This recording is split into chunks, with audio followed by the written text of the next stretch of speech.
Luto po tayo ng tinula. Ito yung sibuyas, kamatis at luya, saka tanglad. Ito po yung ating lulutuin na isda. Tutulain ito, piprituhin. Tapos ito naman yung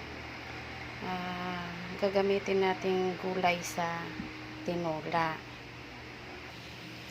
So, nagpakulo na tayo ng tubig. O, ilalagay na natin yung tanglad, luya, sibuyas, kamatis.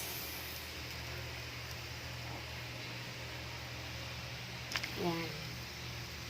Madaming kamatis para masarap. Yan. Pakuluan natin to, pagkatapos ilagay na natin mamaya yung isda. Lagyan pala natin ng asin.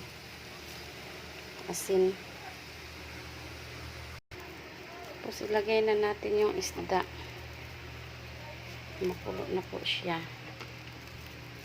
Ayan. Minsan-minsan naman tayo magtula ng isda. Yung pang probinsya na luto.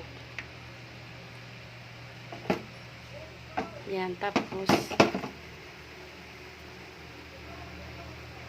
ito naman piprituhin natin. Yan.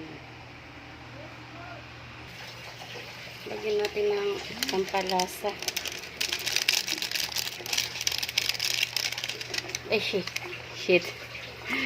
Palpak.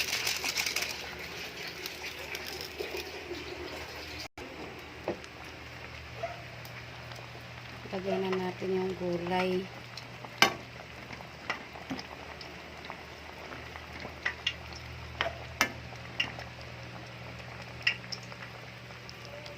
Tapos nagpainit na tayo ng mantika para sa piprituhin nating isda. Use oil to, use oil na ginamit. Ayan po, nakapreto na po tayo. Piprito na po tayo. Tapos yung tinula naman, ayan. Ayan na. Luto na yan, luto na.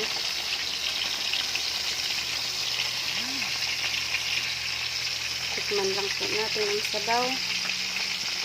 Okay na po ba?